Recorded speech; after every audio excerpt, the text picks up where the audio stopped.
तिचा त्यांनी स्वीकार करावा अशी माझी विनंती.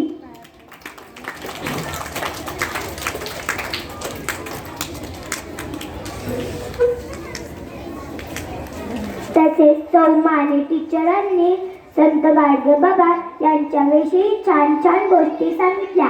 त्याबद्दल मी त्यांचेही आभार मानते. माझी मैत्रीण त्यांना फुलांची वेण्या अर्पण करेल. तिचा त्यांनी स्वीकार करावा अशी माझी विनंती.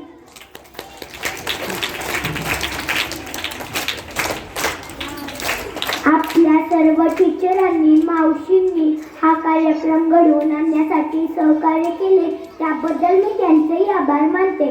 तुम्ही सर्व मुलींनी हा कार्यक्रम शांत बसून पार पाडला म्हणून मी तुमचेही आभार मानते. हा कार्यक्रम इथे संपन्न झाला असे मी जाहीर करते. पुन्हा भेटूया पुढच्या बालसभेला. धन्यवाद.